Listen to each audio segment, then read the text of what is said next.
Ladies and gentlemen, esteemed participants, I'm deeply honored to join you at this pivotal Digital Gender Champions meeting convened by the Jeune Afrique Media Group. Let me also thank Amir for the invitation and recognition as one of Africa's top women leaders. The initiative, Women Working for Change, is not merely an event. It represents a movement towards creating diverse and inclusive industries on our continent. As the Director General of the World Trade Organization, I'm particularly heartened to see the commitment to these values: sorority, solidarity, adaptability, and authenticity. Trade as a driver of economic development plays a crucial role in shaping the future of Africa. Our research has shown that women who trade and export their goods earn 2.8 times more. That's almost 3 times more than women who do not export. And companies that export employ more women. In developing countries and emerging markets, firms integrated into global value chains had an average female labor share of 37%, whilst firms that are not integrated into global value chains have an average female labor share of 25%. As I often say, gender equality is not just a moral imperative, it's an economic one. The relationship between trade and gender is intertwined, and fostering inclusivity in trade policies is fundamental to unlocking the full potential of our economies. There's still so much work to be done. The World Economic Forum found that at the current rate of progress, it will take 131 years to reach full gender parity. That is why the Women Working for Change Network is so important. I commend the work you have done to bring together over 1,000 women CEOs and leaders since 2022. In my book, Women and Leadership, co-authored with former Australian Prime Minister Julia Gillard, we found that all 8 women leaders were interviewed, despite their ages or geographic locations, from President Ellen Johnson Sirleaf of Liberia to Prime Minister Jacinda Ardern of New Zealand, had very similar experiences. So the solidarity and sorority that Women Working for Change aims to create is needed. A group where women can bring their shared experiences, but also one where solutions can be found and actions taken. More experienced leaders can advise the younger generation on what they've been through and how they solve these issues. Nevertheless, I always say, empowering women can not only be done by women. In my career, I've had many male colleagues who promoted, supported, and empowered me. We need the men to work for change as well. This sometimes means getting out of the way so that women can have a chance. I'm pleased to see men like Mr. Jeremy Awori, CEO of EcoBank, and Mr. Serge Ekwe, President of BOAD, supporting the gender diversity chapter and leading the way for other men by following and promoting core principles of gender equality. We need more men to support women and to give way for them when they merit it. Let me conclude by highlighting the power of collaboration. At the WTO, we recognize the importance of gender mainstreaming in trade policies. The WTO Informal Working Group on Trade and Gender involves over 85% of WTO members actively reforming their trade policies to support women and integrate gender considerations into domestic policies, as well as into their ongoing negotiations of bilateral and regional trade agreements. We're also working with the International Trade Center, ITC, on a $50 million fund, which we hope to launch next year in February at our 13th Ministerial Conference to support women entrepreneurs who trade digitally. We are committed to empowering women through trade and working with organizations like Women Working for Change to create an enabling environment that empowers women in the business landscape. I wish you all the best in your discussions. Thank you.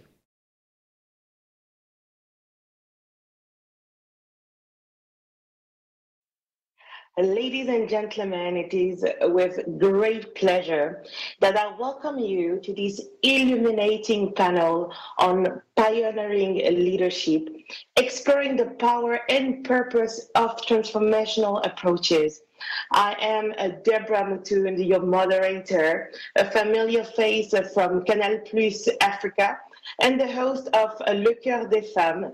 And beyond my role in the media, I am the founder of the agency, specializing in communication strategy consulting, and I'm a proud advocate for women's empowerment.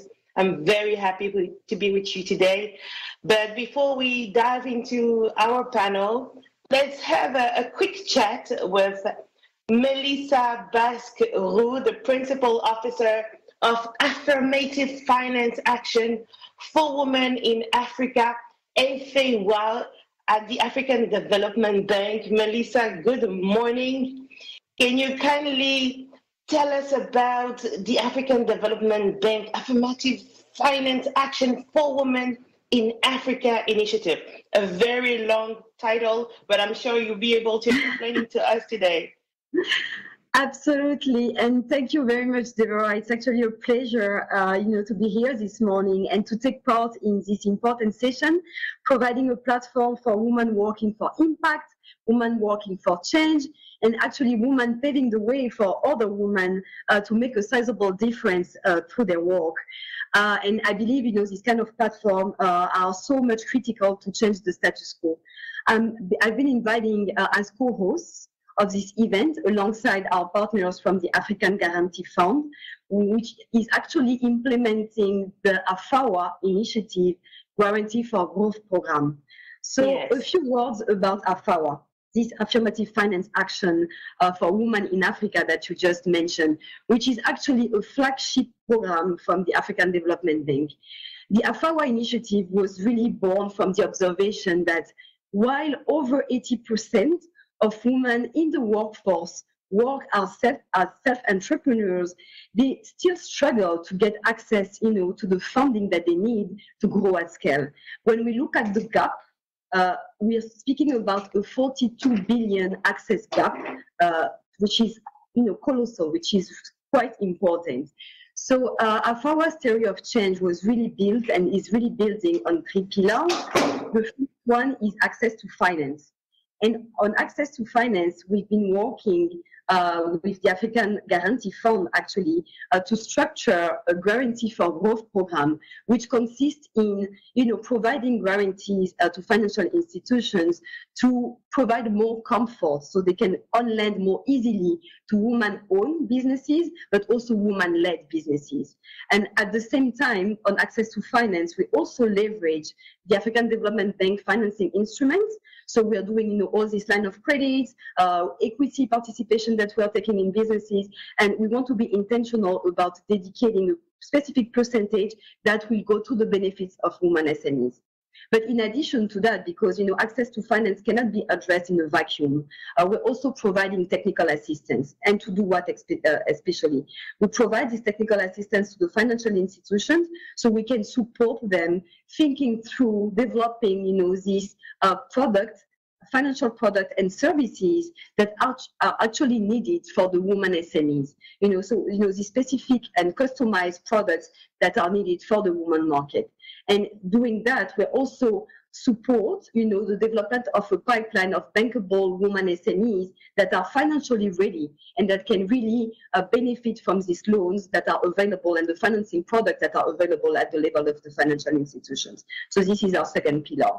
And at the third level, we're also working and engaging with government, with central banks, with policymakers to also at the same time develop these conducive policies that are favorable for the women SMEs so they can have additional access to all these investment and financial products that are available. So AFAWA is really this systemic initiative that are working as at 3 levels: access to finance, capacity building, but also enabling environment to make sure that we structure and we put in place a favorable ecosystem for the women SMEs on the continent. And Deborah, I think you're muted.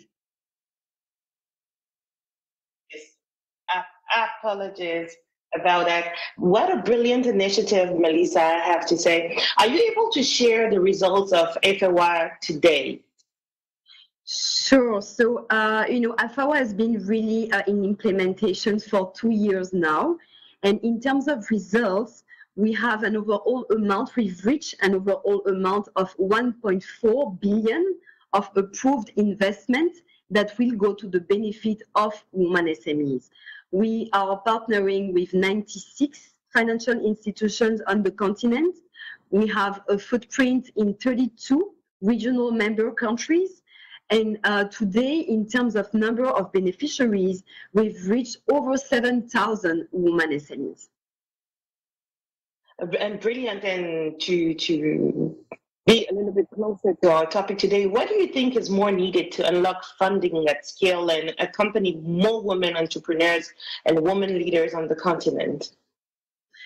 Right. I mean, that's a great question. I think number one, and that's something that we're already doing, the systemic approach that I was referring to.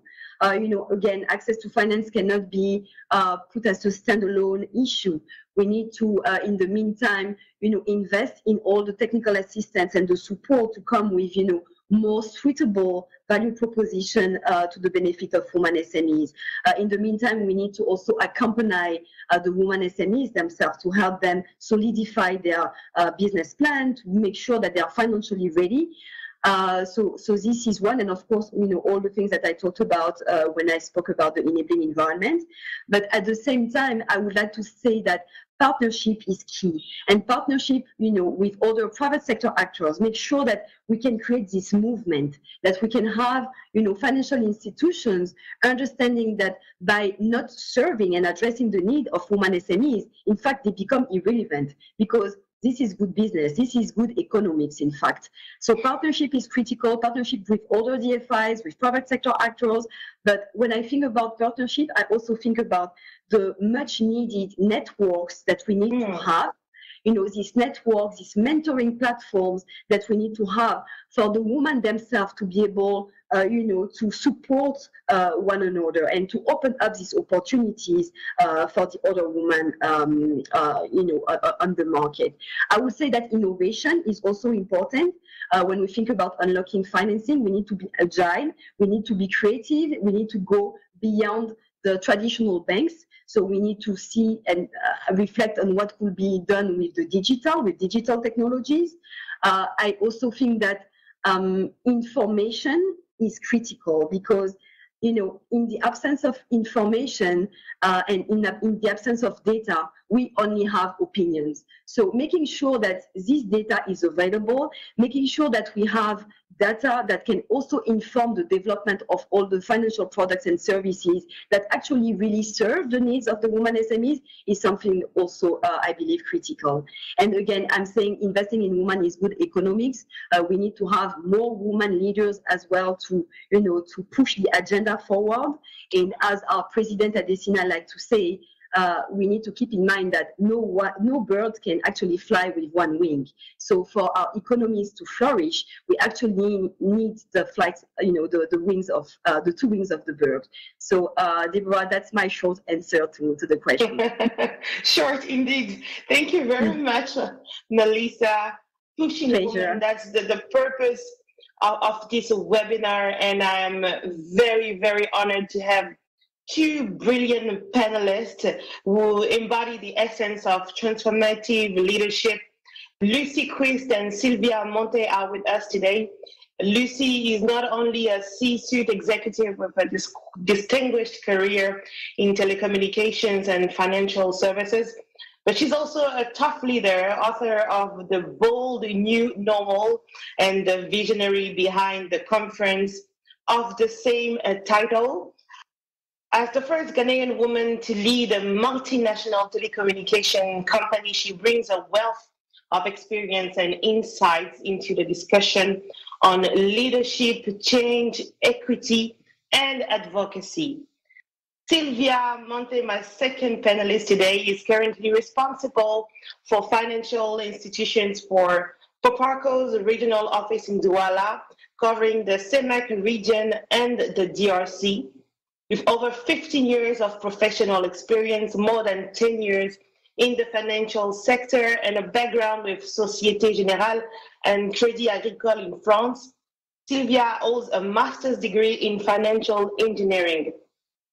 Good morning, ladies. Very happy to be with you. Ladies and gentlemen, please join me in welcoming Lucy, QUIST, and Sylvia MONTHE as we embark on a journey of exploration and inspiration. Good morning. Thank you for having us. My first question is for you, Lucy. Given your extensive experience as a C-suite executive and a top leader, could you elaborate on the fundamental principles that, in your opinion, underpin the successful application of transformational leadership?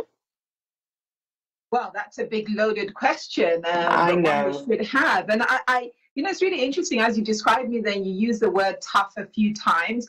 And I embrace that because I embrace that because I think sometimes, particularly as women in leadership, we are so bound, and this is not just African women, women in general are so bound in this idea of being kind and nice and motherly that we forget that business is a tough place and business is not gendered. And to do well in business or in any aspect of leadership, there is a balance between toughness and niceness. So no, thank you for that. But your specific question is around some of the fundamentals of transformational leadership. And it really starts with the individual leader. You as a leader have to have the character, the track record, and the values that speak to transformational leadership. So people need to see transformation in yourself. How are you behaving? Do you support the things you want changed by your own action? Are you willing to be held accountable? We'll talk more about that. So first of all, it starts with the leader. Then, because when we talk about transformational leadership, we're typically talking about an organization, a group of people, a team. You need to create a common vision. When you say you're transforming something, where are we going? Right? You can't just say we're transforming. And transforming for what? To where? So you need to create a common vision that the people that you're taking on this journey can rally round. And once you've created that common vision, and lots of time I recommend that you should create it with the people around you. You should engage the people of this transformation that you want to see. Then I would say you have to create clarity of consistent communication. Because people need to know not just the vision, but you need to tell them. And when I say consistent, is because you have to tell them over and over and over again as a transformational leader where we're trying to get to, why we're trying to get there, which also means that you need to be persistent. I think on the African continent in particular, we all know that we need transformational change. This is a given. It's no mystery to anyone. But sometimes where we miss out on that is persistence, because it's going to be hard. Transformation is not an easy journey in any organization on any continent, but particularly in Africa. You need to have staying power that says, I'm going to stick with this transformation that we're working on, no matter how long it takes. We're going to push at it. And so because you need to be persistent, you also need to be collaborative. Don't see yourself as a transformational leader, as a savior of everyone. You have to take everybody along with you. They have to be part of the journey, and you have to persist. And then the couple of things I add, because I know we have a lot to discuss, is that celebrate the successes. Tell people when they've done well. Remind them that this is step 1 in step 100 or step 5 in step 100. That's fine, but celebrate those milestones. Acknowledge the work that people are doing. And then as you go through this process, tweak, improve your vision, improve your thinking, improve your communication, and go around. So those are some of the sorts of concrete steps that I would really encourage people on that transformational leadership journey. But if you had to walk away with one, I would say 2, vision and persistence, most important in that journey. You're on mute again, Deborah.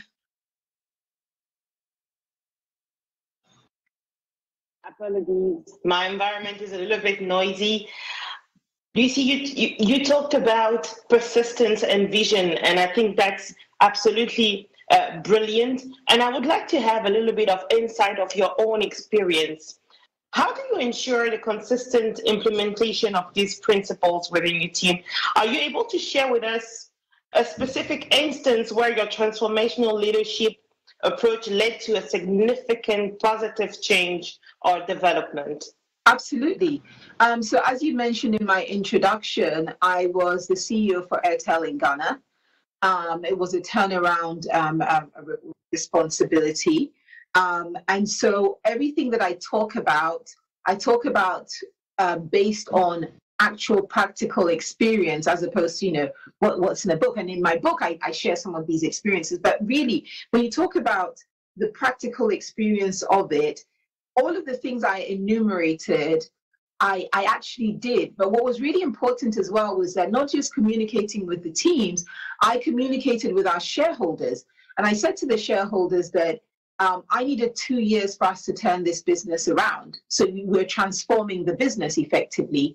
My plan was 18 months, but you always try and buy time with your stakeholders to make sure that you have some slack in the system, right?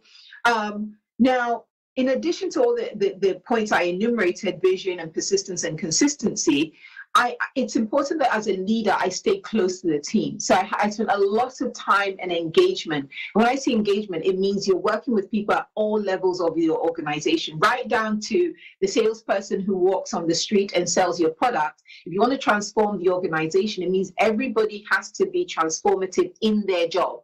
It's not just the message you send from the top down, but in everybody's role, how do I transform what I am doing? Because that's what I have control over, right? So leaders, transformational leaders have to have the humility to go down to all the levels and embrace the fact that when I go to a certain level, I may not know everything that person does in their job, but I'm willing to listen to them and help them be transformative in their job. So you have to be engaging. I had to take the responsibility to remove any roadblocks. So anything that we did in the company that was a hindrance to transformation, it was my job to take that responsibility. But at the same time, I had to empower the people to know that when they try to change things, they try to be transformative, I've got their back. I'm their supporter, I'm their cheerleader, I'm in their corner. So it's the ability to go up and down the levels in practical terms that really brings about transformation in organizations, in countries around the world. And that's what we need to practice more. We need to step away from, I'm the boss, I'm in charge, I'm the only smart person, and you all have to look up. We all have to be able to look down, sideways, and around us as transformational leaders and work with people. Sylvia, you have been working mainly in Central Africa, and perhaps you have a different experience. Is there anything you would like to add on that point? How do you make sure your transformational leadership approach was implemented? Thank you, Deborah, for this question. I make sure that my transformational approach is taken into account by being part of the team, by implementing the processes. Yeah, because as a mother of three, a daughter, a sister, a friend, and a professional with a high level of responsibility, intense situations are just my daily bread. With time and because life happens, I learned that the higher the stake, the more important it is to keep the noise and the stress at bay and focus on the desired outcome. There is not a single way or even a perfect way to manage the pressure of situation, but I would rather say that my own way to handle stressful situations, especially in highly regulated environments like banks or DFI like Proparco, is to first implement the processes. It helped me remove myself, at least temporarily, from the problem and rather focus on what needs to be done as soon as such problem arises. For instance, because of our level of exposure, we often face security, compliance, or even reputational issues. Processes immediately create a safe haven in situations of crisis or instability. I would say that implementing process allows me to take immediate action which should hopefully be right, because again, it is the process, while buying myself some time to think about the next critical steps. Recording stopped. Another point to mention, which seems probably Recording obvious, in progress. mentioning, is preparation. Preparation goes a long way. By preparing myself to a situation, I feel like I understand what is or could happen. I feel like I'm a better judge when situations of crisis occur. In a nutshell, the more prepared I am, the more ready I am to face any complication.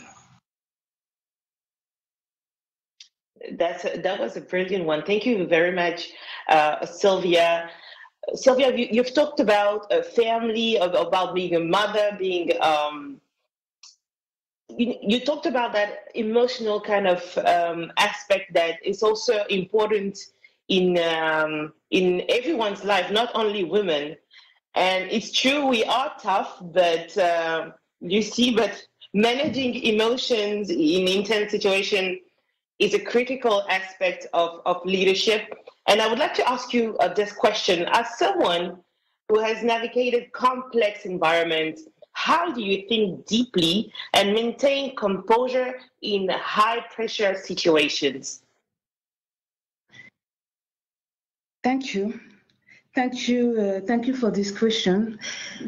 As I said before, for me, the main aspect is really to be able to implement the processes and to be with your team.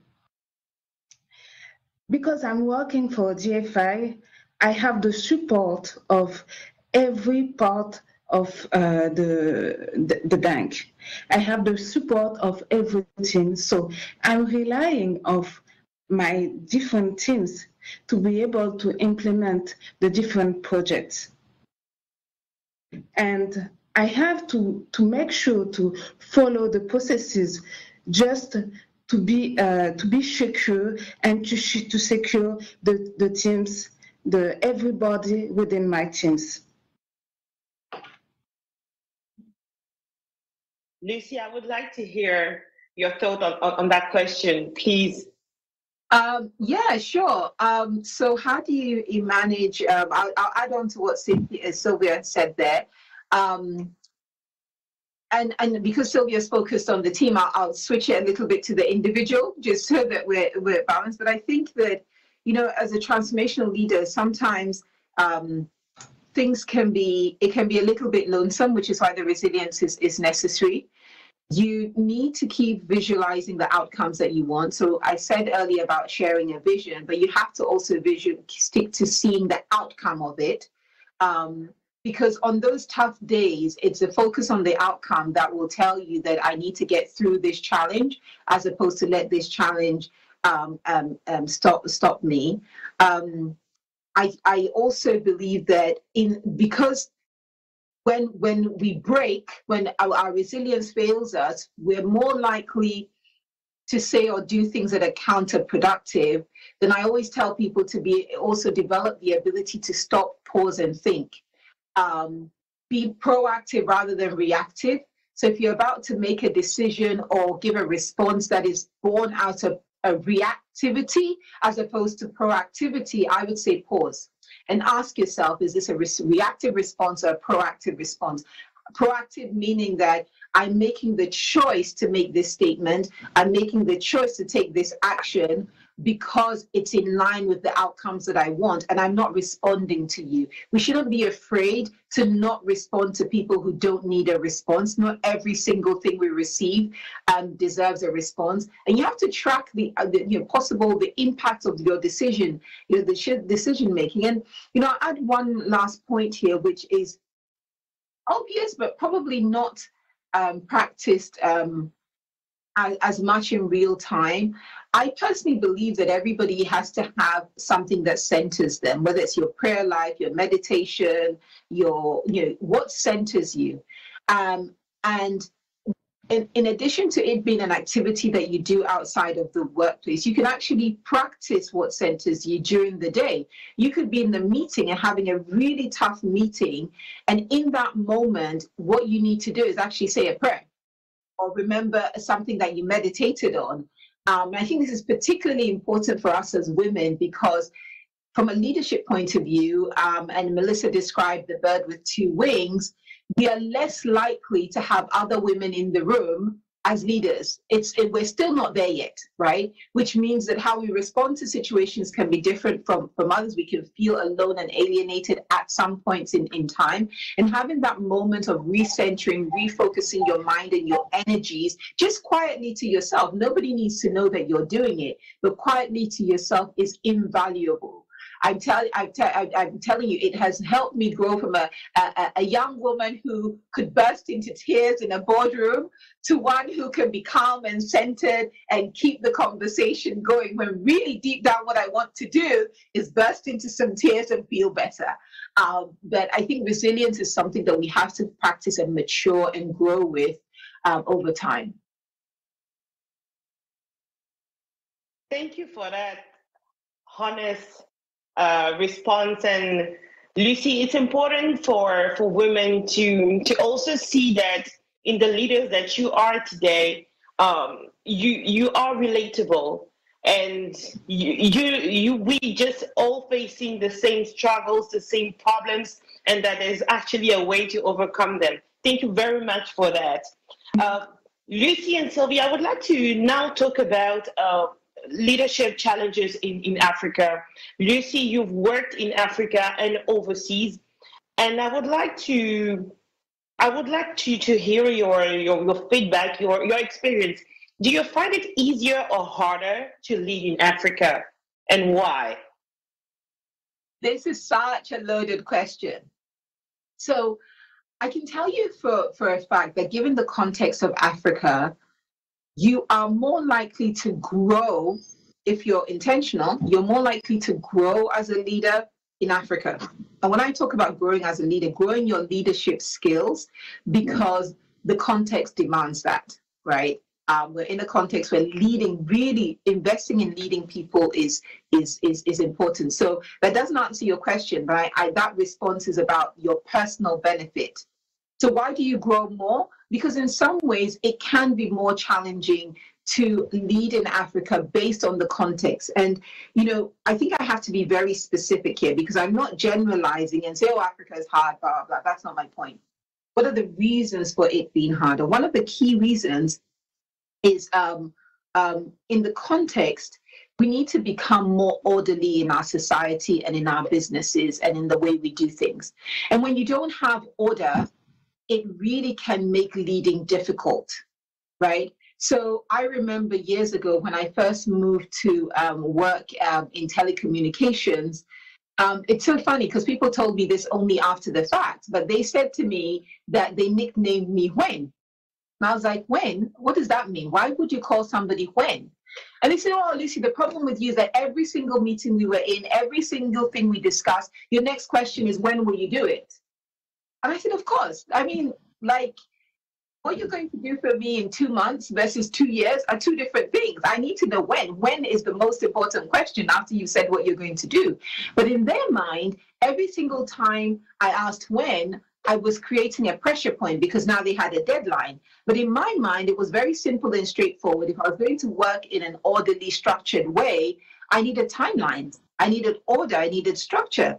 So I think when in identifying the challenges, and I know we'll talk more on this this subject as we go on today, but I think it's very important to be specific about what is more difficult, right?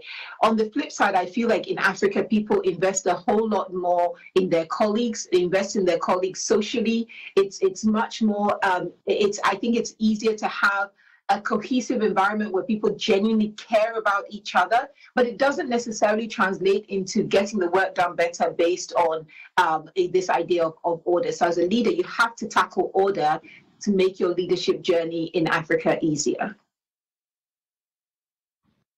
Fantastic.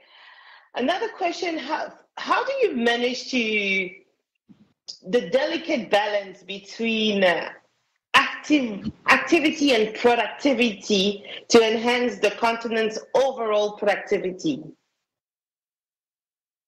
How many hours do we have?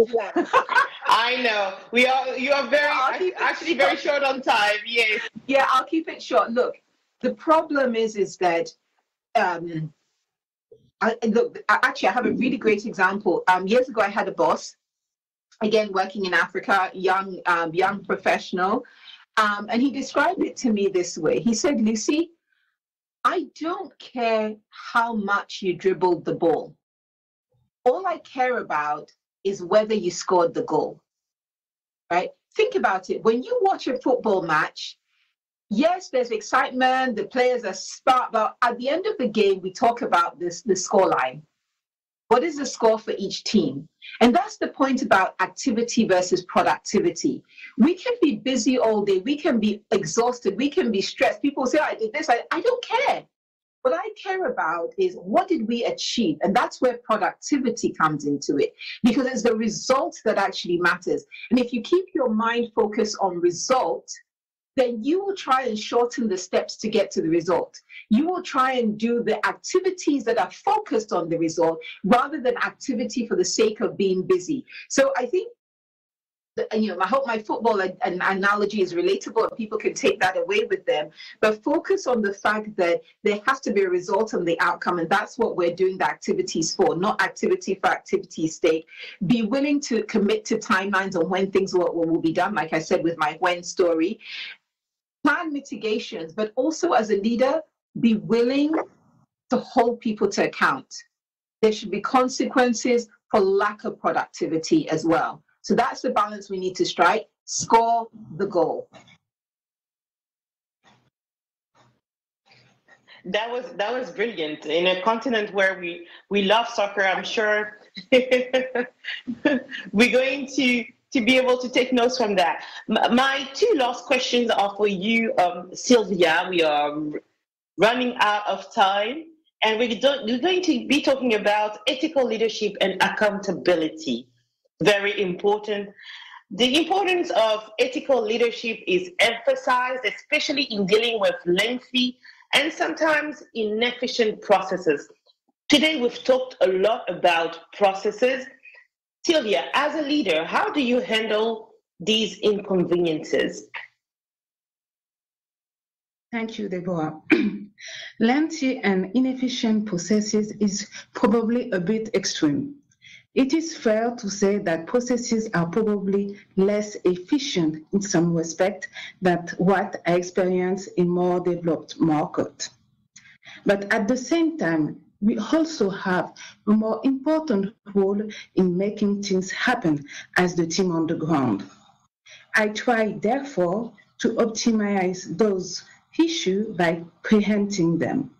In my sector and with GFI generally, it is fair to say that poor corporate governance is often the root cause of these issues. In fact, we note that one of the main reasons why projects are aborted or companies going through difficult financial difficulties is lack of good governance and processes. I therefore handle those issues around inefficient processes by preparing and informing our potential investors very early in our engagement of what we are expecting as a DFI. Before I sound too rigid, I should add that as a financial partner, we do not expect perfect governance from our portfolio companies. We are there to assist them to improve their processes through different kinds of technical assistances. And I would like to add that I often tell to my colleagues abroad that Africa, especially Central Africa, teach you patience and resilience. But I also believe that difficult environments are no justification for bad performance. In my view, navigating through complex environments and deliver good Results need a bit more of everything. You need a bit more of patience, a bit more of preparation, a bit more of negotiation. So resilience, again, comes from preparation. Because I am prepared to the environment, I can handle the challenges better as I sort of expect them to arise. Another fundamental element is a cohesive and a support team. There is this very famous saying that if you want to go far, go together. And I found it particularly true in complex environments like ours. I make a point of building a trust relationship with my colleagues and empowering people below me because I want to be able to trust their opinions during difficult times. They also play an important role in enabling me deliver the quality of work that I want. But also, they help me build resilience by sharing my wealth of experience. Nevertheless, resilience should not be a way to strengthen our team. Otherwise, people will lose commitment to achieve the goal. So, as I said, there is some inconvenience that we are dealing, but as a leader, we are facing this inconvenience and we are embarking our team in order to succeed together.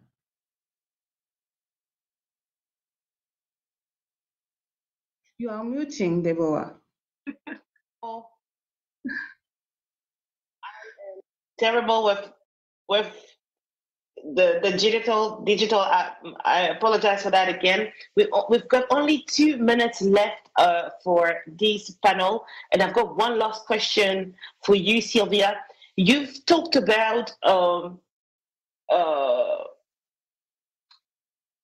processes in general, but I would like to know in a more practical way, what do you actually do to change things? Do you find it necessary to cut corners? And what does responsibility and accountability mean to you in the context of creating a new Africa? I'm going to give you 1 minute, and I'm also going to give Lucy 1 minute because I would like to have your input on that. Quickly, what does responsibility and accountability mean to you? First, for me, it's ethical leadership is really important, and it is the DNA of my work at Propaco. It is the reason why I chose to join this institution, as I believe that we can together work on a better way to do business in Africa. On your question regarding responsibility and accountability, if I want to call myself a leader, I should be held accountable for my own decision.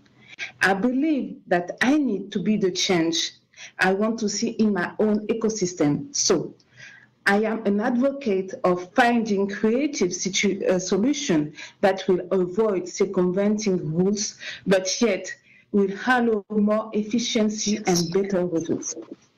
Hopefully, my action in the ecosystem will contribute to make the African narrative evolve, because this is certainly one of my wishes and one of the reasons behind my choice to work for DFIs. And thank you, Sylvia. Quickly, Lucy, a last word on that. Yeah. Awesome response from Sylvia, and I completely agree with everything that you have said there, Sylvia. So I just want to reiterate that and encourage us as women that we should be willing to be visible in that responsibility. So sometimes we shirk a little bit. Sometimes when there's circles of opportunity to demonstrate our responsibility, we leave it to men and we leave it to male leaders. We shouldn't be afraid to come across as the person responsible for a certain activity, a certain task, a certain deliverable, a certain vision. Own it. But owning it, of course, comes with visibility. It means that you're out there, and I think that's why sometimes people are afraid. Have the confidence to be visible and out there. And I know it comes with accountability, but how are you going to keep growing and developing and achieving things if you're never held accountable for your actions, right or wrong? We should be the change we want to see, as Sylvia said, and part of being that is being willing to be held accountable and go toe to toe. And I'll end with Melissa's point, and make sure that that other wing is functioning as strongly as the wing that is there as well. Because if you're a bird and you have one wing strong and one not strong, you're going to fly something like that. What we want is a bird that's flying upright, because both wings are as strong, as confident, and as capable. So thank you very much. This has been very exhilarating, and I really appreciate being here. Absolutely. And then that is a perfect conclusion to this very insightful and inspiring panel. Thank you very much, Lucy QUIST, Melissa BASQUE-ROUX, Sylvia MONTHE. It was a pleasure. Our next session today is going to revolve around women's well-being at work, and more from a personal perspective as well as a business imperative. So welcome to everyone on the show today or in these discussions. And I've had the privilege to listen to the other discussions prior to mine and have been extremely inspired. So I would like to introduce myself. I'm Wendy CUPIDO. I'm the General Manager of Roche South Africa, as well as the sub-region, and I'm also a proud wife and a mother to 3 children.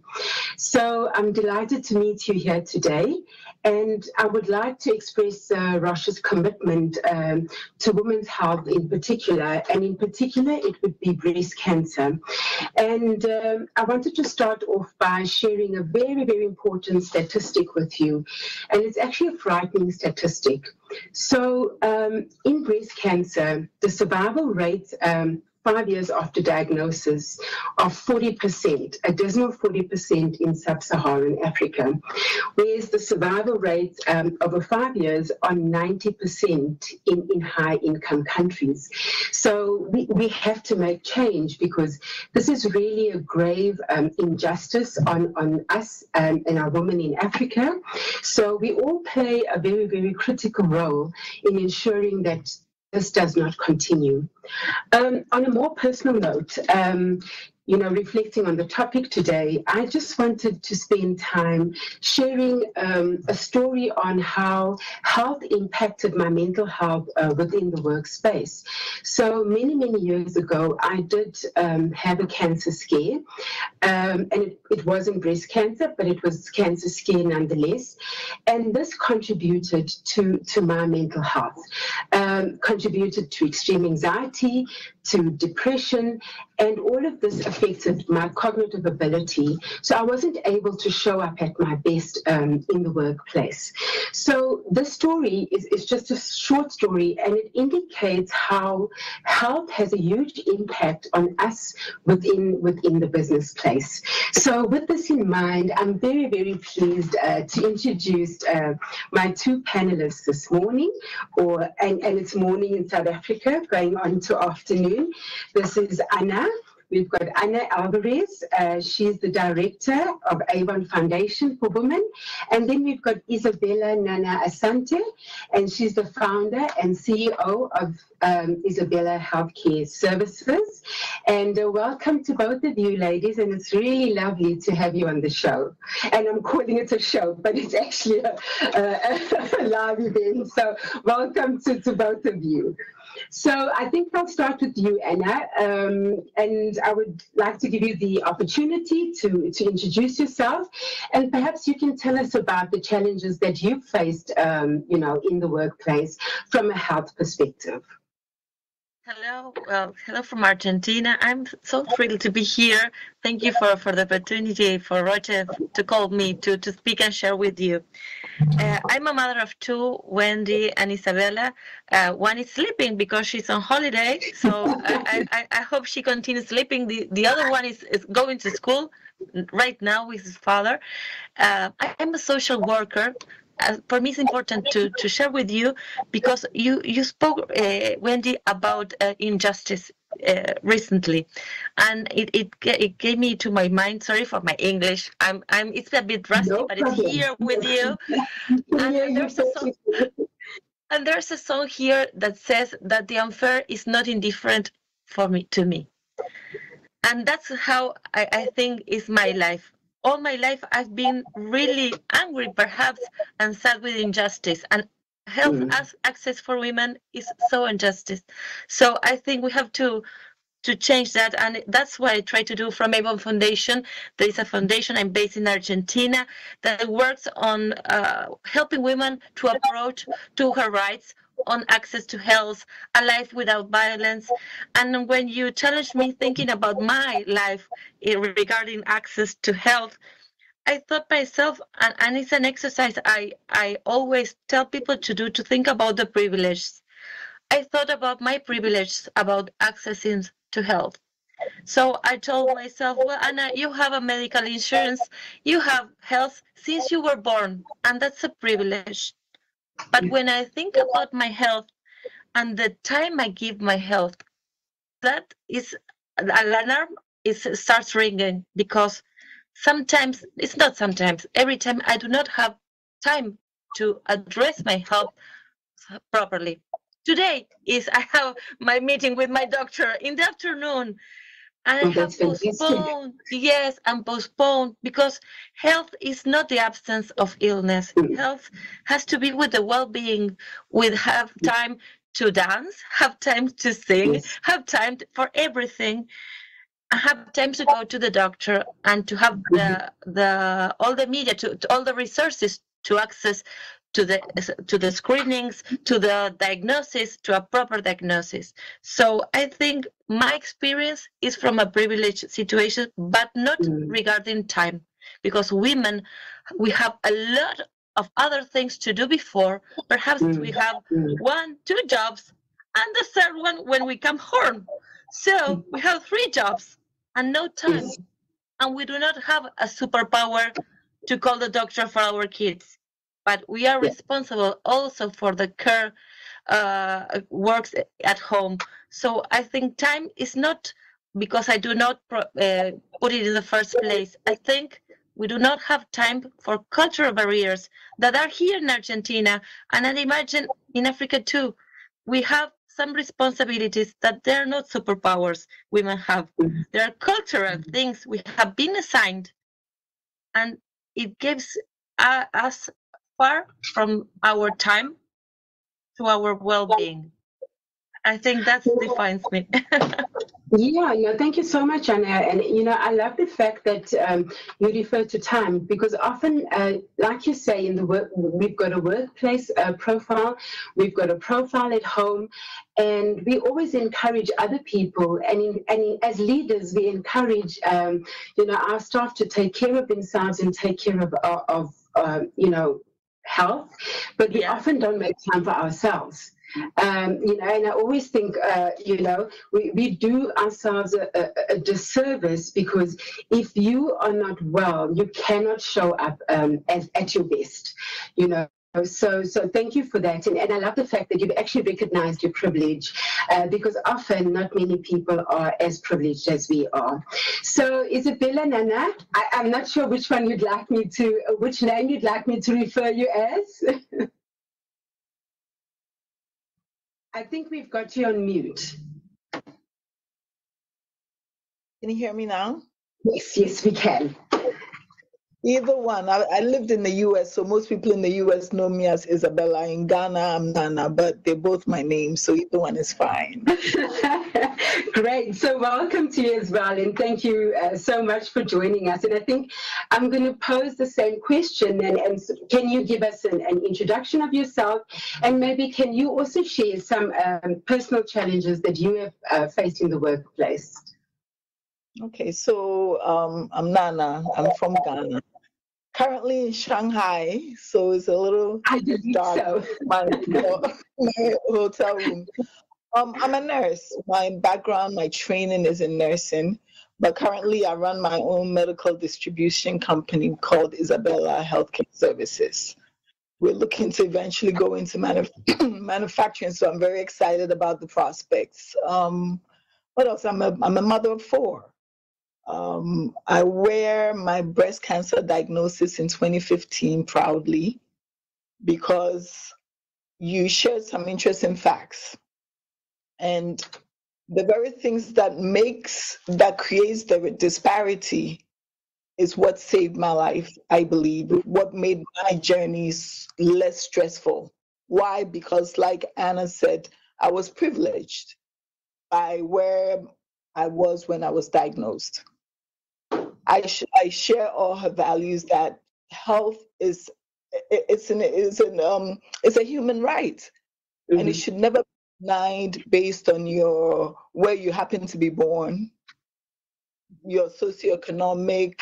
It's a right that we should all start taking seriously. It's also an equalizer. The very things that's contributing to the success rates in the developed countries, which is the awareness, the screening, and the support, is what saved my life, and access to resources. Because I lived in the US, I knew to test. How many of our women know that you should be constantly checking yourself? How many of our countries offer mammogram screenings, or how many of our clinicians in our countries regularly teach women how to examine their own breasts, examine the women's breasts if we don't have the resources? How many of them are even doing that manual self-examination, the things that contributes to a good outcome, the early diagnosis? So I had that. Once I was diagnosed, I was in an environment that offered me all the support that I needed. WHO says that after diagnosis, a woman should have care within 60 days. By the next day, I had my doctor. Wow. Within 2 days, I had my plan. I didn't have health insurance. My patient navigator held my hand and led me and helped me fill out an application for health insurance. Once I was diagnosed, I had access to resources, everything that I needed to make my journey as less stressful, less expensive, less taxing on my body. I had. So when we talk about access to health, especially access to health for women, I don't know about your country, but in Ghana, the top 3 killers of women, cancer killers, are all reproductive. The breast cancer, the cervical cancer, the ovarian cancer. It's almost as though by virtue of the fact that you're a woman, you have a death sentence hanging over your head. So for me, my health challenge, and I say that in quotes because I say if anybody must have breast cancer, they should have what I had, which was early diagnosis, the amazing support for advocating for me. So personally, I have had no health challenge in the workplace. I was diagnosed, I was treated. My surgery was in the same place that I worked. My coworkers were there for me, my employers, my family. So for me, you don't know when you're going to be diagnosed with anything. But if you must, then you must have my experience. Like Anna said, shouldn't run away from knowledge. Knowledge is power. Ignorance is not bliss when it comes to your health. Many health conditions are as a result of our own choices. The things that we eat, the lifestyles that we lead. Even if you have a familial disposition, there's a way that you can bring down the risk factor if you know. Yes. But then as women, we're running all the time. We're taking care of our families. We're taking care of our businesses. We're taking care of our neighbors. But do we stop to take care of ourselves? No. And the answer is no, because we think, oh, I can't do it. I have to do this for this one. I have to do this for that one. And I always say that we are the neck. We're the engine. We keep everything going. And the most selfless thing that you can do for the very people that you're trying to stay up for is to take care of you. Because the moment you stop, it's like a dominoes effect. When you stop, everybody else just runs into you, and then boom, we all collapse. Then you're like, did I come or did I go? So for me, creating awareness, offering support, advocating for each other, encouraging each other. Don't be afraid. I've survived it. You can do the same. Go check your blood pressure. Go do this. Your mental health is important. Let's speak to each other. All of that comes together to ensure that we stay healthy, not just for ourselves, but for our families and for our businesses. Yeah, no, absolutely. And you've touched on so many things. I wish we had so much time to discuss all these topics, but I think we all come from a position of privilege. And before we go into a poll, I think I'd just like to summarize that, for instance, Naana, you were lucky enough to be in a system that was able to support you. In Africa, for instance, in a couple of countries that I've visited in the sub-region, people are diagnosed with breast cancer, for instance, and it takes them literally 6 months to a year to get into the system, sometimes without patient navigation. So, the awareness is very important, and all of us have a role to play in creating this awareness in whichever way or form. Sometimes people in Africa are not exposed to social media. They don't have access to social media for this awareness.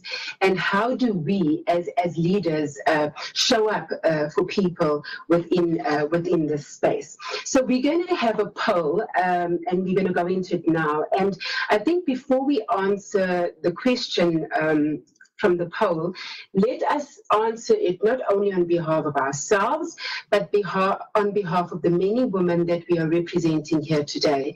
So we've got a lot of people here in leadership positions, but when we answer, let us think of the people, as you say, Naana, that are behind us. So the question that I'm going to pose in the poll today is, what are the challenges that you have faced in the workplace with regards to your health? And what challenges have you faced? And this is in relation to stigma and to sensitivity around women's health in the workplace. So I'll give it a few minutes for the poll to come up. And you're also welcome to pose comments in the chat, and emojis are also welcome. Pink is my favorite color, so let's go with pink emojis. Those are always good. So we'll just wait a few minutes for comments and for the poll to come up.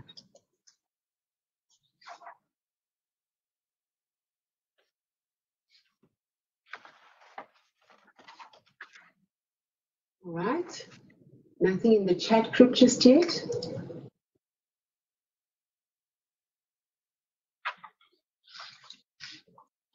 All right, so while we wait, I could speak, on a couple of challenges that I've faced in corporate, over the 25 years that I have been in industry. And,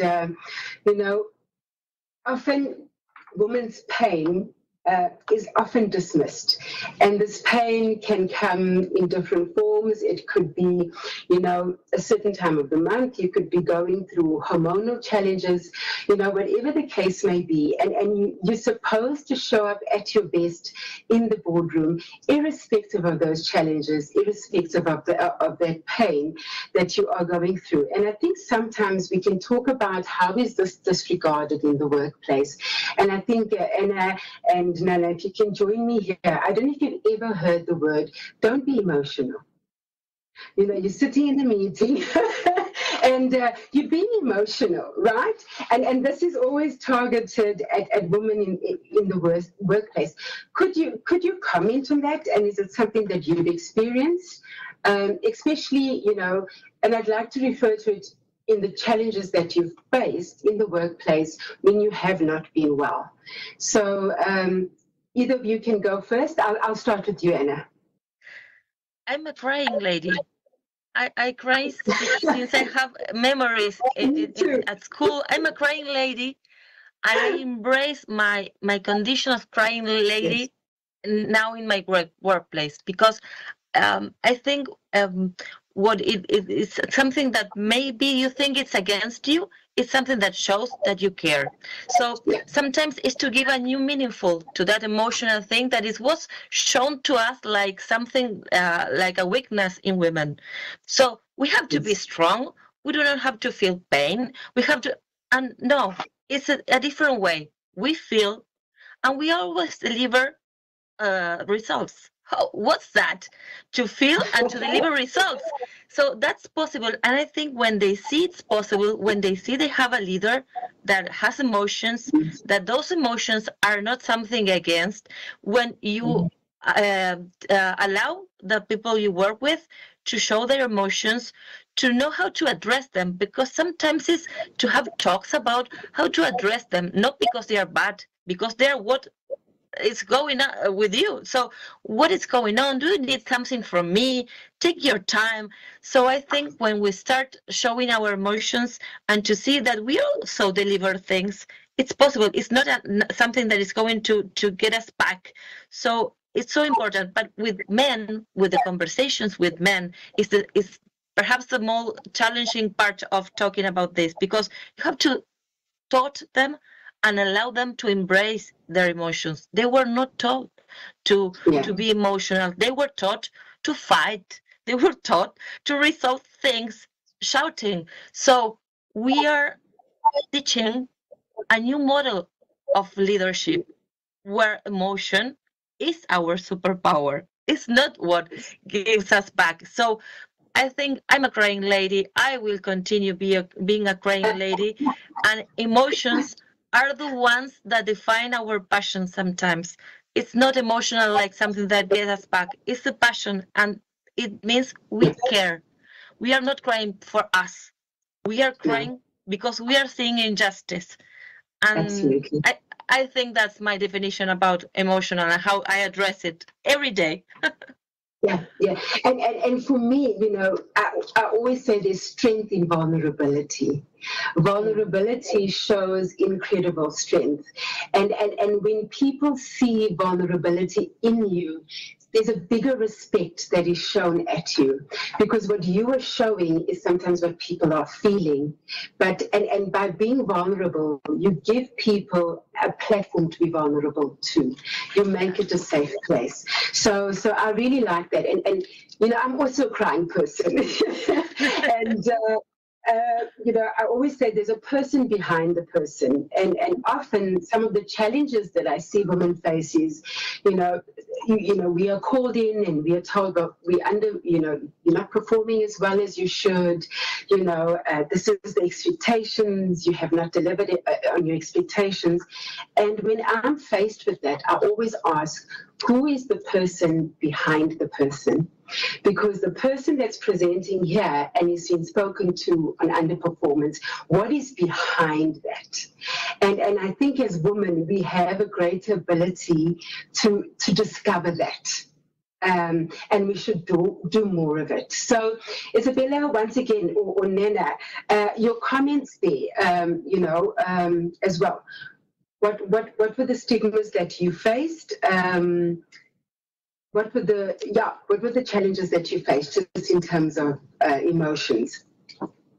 I think I have been lucky because my background, as I said, is in nursing. And of course, it's a woman's profession. So we do cry, we do yell, we do all the things that women are supposed to do. But surprisingly enough, the stigma sometimes comes from us as women. Because, like Anna said, and you have rightly said, we often see vulnerability as a weakness.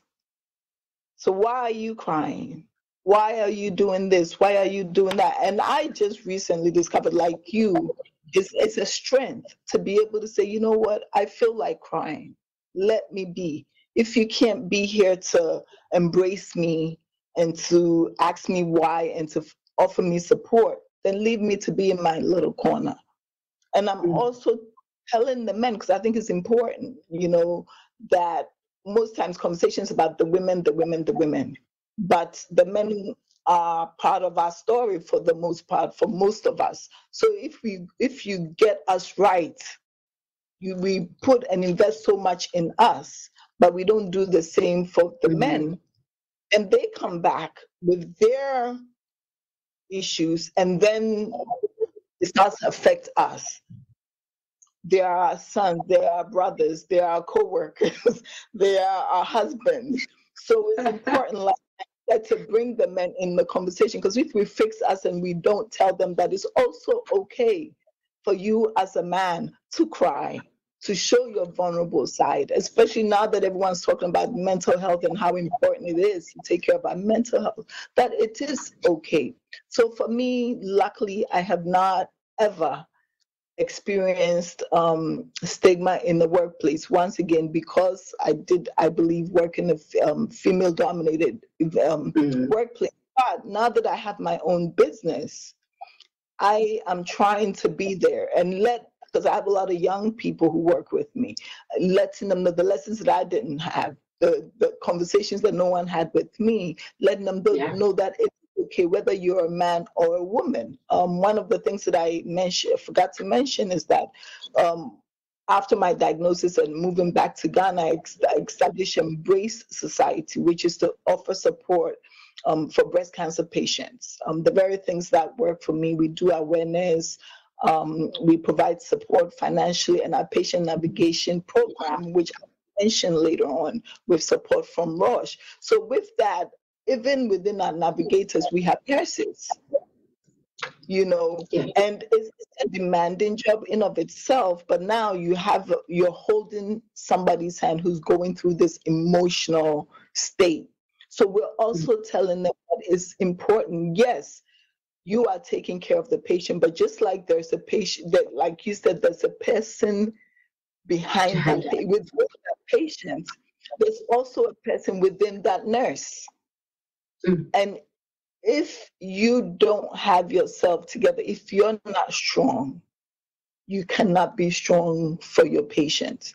So we need to really encourage that we are outside of our workplaces. We have lives that we bring into our workplaces. So it does not stop. If you're a nurse and a mother, your job when you walk into your workplace is not just a nurse. You continue to be a mom. Yeah. So whatever you're going, very few of us are able to let that go. We bring it in. So how do we create that safe environment? How do we observe? How do we listen? How do we allow our coworkers to come and say, you know what, I'm having a bad day today, and not judge them for being vulnerable? Yeah. Creating a safe place, as we've said, and you speak about being a mom. I just want to share a quick story. Before I started in this call, I literally had to tell my 3 children, I'm not available for the next half an hour, because as you say, you bring the mom role into work. And I'd like to touch on the men in our lives as well. And I think we have a responsibility as women to actually not only teach them to be emotional, but to also call them out when you see them stigmatizing females. My husband is also in a high profile position, and often he'll get, home and speak about a colleague who was so emotional today. And I'll go, hey, watch the word, watch the word, or our young teenage boys, to also, come back from school and, watch how you refer, to a young lady who was emotional today. So, we have to make them aware, and we have to make the generation coming up aware, but also the men in our lives, just to create that awareness. And I think we have a responsibility to that. You did touch on patient navigation, Nana. So maybe we can move into that, because you've touched on it quite a bit. And how did you receive that support? And can you share with us what that looked like? So for me, like I said, I had the best case scenario. When I was diagnosed, even though I was working, I didn't have health insurance. So after I met my doctor, 2 days later, she introduced me. The breast center had a patient navigation system. And basically, it's a person who receives the patient and just holds their hand. So as I said, they embraces the patient and then holds their hand and ensures that they are not lost in the system. They help them with appointments. I didn't have health insurance. She helped me fill out the forms. Community resources I was getting when I wasn't working, when I was unable to work. She directed me to resources that could support me with buying food for myself and my children.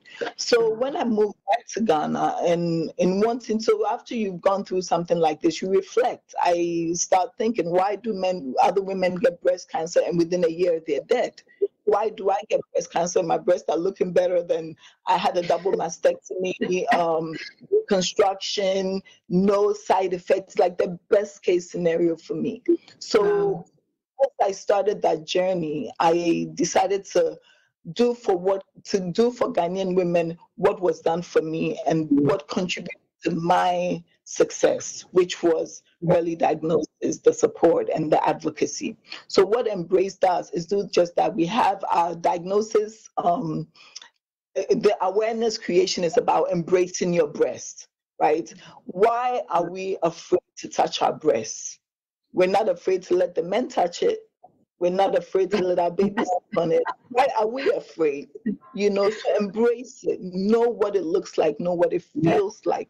Know the size of it. Just like you would notice that the pimple is on your face, is on your forehead this morning, wasn't there the night before. Be that comfortable with your breast, just so that when something different starts to happen, you catch it early, because early diagnosis saves lives. So that's what we do with the awareness. I met Roche through, because Roche is doing amazing things with breast cancer and Herceptin in Ghana. So I pitched the idea, and without hesitation, they bought into the patient navigation system. So they've helped us train about 20 nurses and 1 patient, positioned all across Ghana. What the navigators do is exactly what was done for me. If you call me and say, "Oh, Nana, I have a person, somebody who has a concern about a breast. I want to know what part of the country they are." We have a navigator here. Go speak to consulants. Go and see Magdalene. Magdalene embraces them and then just leads them. You need an appointment done. You need this. Oh, maybe this particular hospital doesn't have the service that the patient needs. Oh, but another hospital, we have a navigator there, just so we don't miss. Because with diagnosis, early detection, prompt, and attention, and then all the resources is key. These are the things that is contributing to the mortality rates. The women don't have the money, they don't know, they don't have the support. So we try to fill that gap for them. And we're very proud to say that we're really making an impact. We started in April. Our nurses are just amazing. The patients, the feedback, and it's just getting better. So with the patient navigation, we are, recently we spoke to Roche and they listened, and they've developed an app for. So part of the reason for the app, one, is to make the navigation system more efficient and more responsive to the patient's needs. But more importantly, we want to gather data from there. We're not doing research. We're not using patient data, just what is at the picture. Okay, so what does the picture look like? Why are women dying with the statistics that you cited? So the data that we gather, how do we use it to improve the system? Is it that women need more awareness? Let's intensify the awareness creation. Is it that once they're diagnosed, their husbands want to leave them, so they want to, they want to lose their husband? So then, do we now include more men in the conversation and in the awareness creation? Is it that we don't have the proper resources? How do we join forces with Avon, with other organizations? To bring in the resources? Yeah, that's what the navigation system does. And like I said, we're very excited because of the impact. Because at the end of the day, you need to understand, you need to know that what you set out to do is being done. And we're saving lives. We help to pay for treatment. If along the way we find a woman can't afford it, how do we contact other organizations to come together and help? Because in the scheme of things in Ghana, my first surgery was $100,000. In the scheme of things in Ghana, you can treat a woman from diagnosis with the diagnostics to the end for less than $30,000 Ghana, which is less than about $3,000, maybe a little over $3,000. So how do we collaborate with other people and join hands with other people? So if Embrace is not strong in this area, is somebody else stronger? So that we can embrace it, we don't lose women unnecessarily like we're doing now. So yeah, that's what Embrace Very exciting. And it's about awareness, it's about the impact that you're making, it's about saving lives. But I think also we need to add, it's about empowering other women to make a difference. And this is where the patient navigators come in, this is where the other nurses come in. So Anna, I mean, if you can just share from an Avon Foundation for Women, how you're supporting this ecosystem, how you're supporting women's health. As I was listening to Isabella, I love navigating programs. I really I was thinking about the Avon representatives. They are like the first social network before Facebook, because they meet every day with other women, their clients, and not only to sell a product, to bond, to build a network. They know what is going on with the women. They know their thoughts, their needs, their pains. So I was thinking, and I told you at the beginning, I'm a social worker. When I started working in Avon Foundation, I thought about how purpose can live in business model, because it's about to think about what this business model may do for the purpose, not what the company has to do with the purpose. It's in the other way around. What in the business model in our hearts has to be done. So we work with the sales representatives for them to have the information to talk with other women, but to have the right information. As Isabella said, you have to fight with a lot of myths, with a lot of things that are they are not learned because we are not learned to touch our breasts. And if we post a picture in the social media, our breasts can be shown. So it's not something we imagine. They are not letting us show them. So it's something that is bad. So we have to tell and to talk about how important it is to know our breasts, to know the signs, to know when they are okay, when they are bad. And also we have to empower about the rights to access to the early diagnosis. So think about the power of these sales representatives that have the information to talk in that opportunity with other women. Perhaps it's for other issue they are meeting, but she can ask them, did you have your mammogram this year? Did you touch like a random question? But if you take the purpose into the business model, you have the opportunity to make the impact so bigger. And we do also make this with gender-based violence, because if we give the network the tools to be able to understand what's going on, to give the right questions, because we also ask her, did you say something that made him get angry? Nothing she might say or do is what takes violence. So it's different for them to tell them to make the question, do you need anything? When you ask what you need, you are saying, I believe you, I'm here to support you, and I am going to refer you to the system when they are going to help you, because navigators do that. They refer you.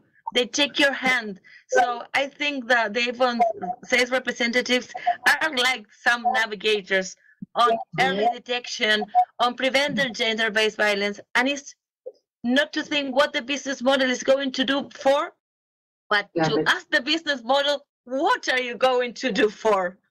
So when you ask the question sincerely, you can make bigger things.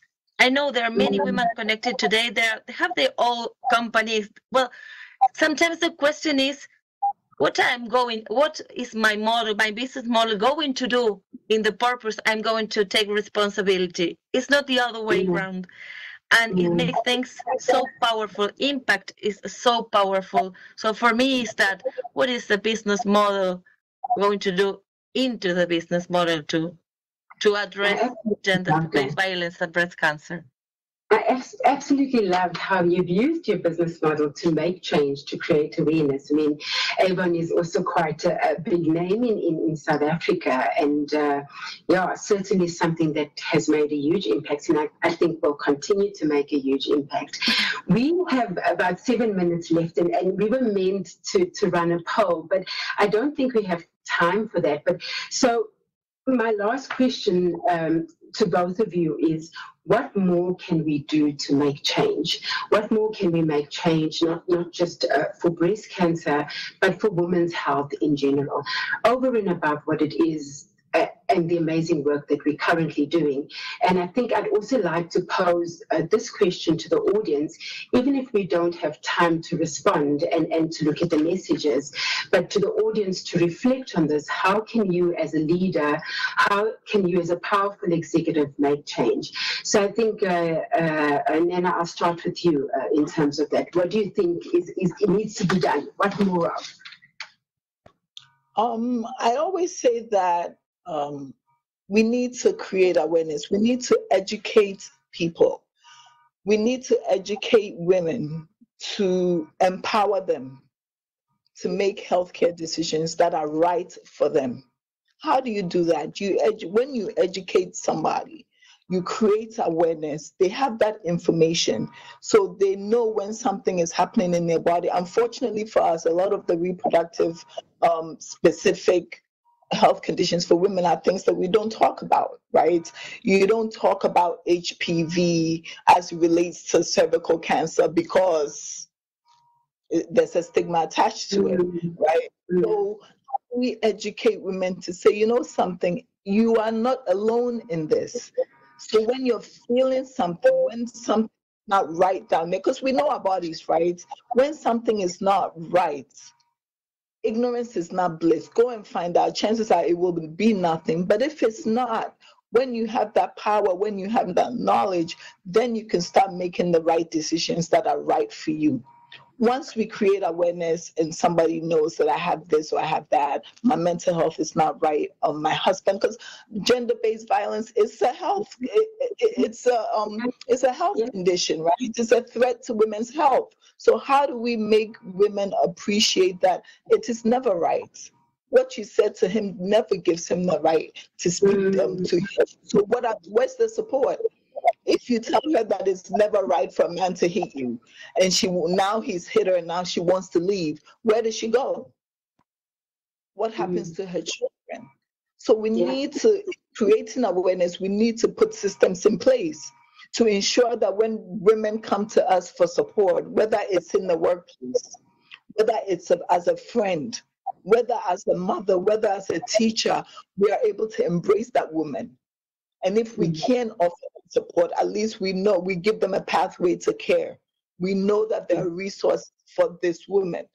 And when we see that systems are not in place, when there are not enough mammograms, when countries are not, when we know for a fact that the HPV vaccine can cure or can eliminate cervical cancer, and countries are not offering it for whatever reason, whether it's there's no money or they don't even want to have that conversation. How do we come together to advocate and say it is not right? It's not right. When we can stop, in some countries it's the #1 killer of women. When we can stop it in its tracks, money can never be an excuse that we don't have. Agreed. Because it's not somebody's priority. We need to come together to join forces, bring our men, our sisters, whoever, and advocate that women's health is a priority. When you lose a woman, the ripple effect on society. Most people, most men, most governments understand economics. When you lose a woman, you lose economically. It brings down the GDP, the resources, all of that. It ripples down. So we need to come together with our various voices. If somebody is strong talking numbers, me, I don't know numbers. I know vision. So if somebody is strong with numbers, bring that person in, make them understand that it makes economic sense to invest in awareness creation, in support, and then pushing the right systems to be in place for women in our individual workplaces. CEOs, what systems are we putting in place? If Isabella does not have a system in place, what right do I have to now go to a government and say, do this? How do I support the women? How do I support the young in my organization? So what is our individual responsibilities and our collective responsibilities? So for me, it's about creating the awareness. Take care of you. You are the neck. when you don't move. When you wake up and your neck is crooked, nothing moves, right? So make sure that you take care of you. So let's create that awareness for women. Let's put the proper systems in place, and let's advocate for when the systems are not in place. Let's ensure that they are. Thank you, Nana. That's very powerful. And I don't know if you've got anything to add to that, Anna, as we are pressed for time as well. No, I agree with everything. I will try just to add, but it's been so powerful. Perhaps women's access to health is not a women's problem. It's a society problem. It's not their problem. It's our problem. So that's something I think we should repeat and repeat. The second thing is we are not going to change this reality alone. It's with others.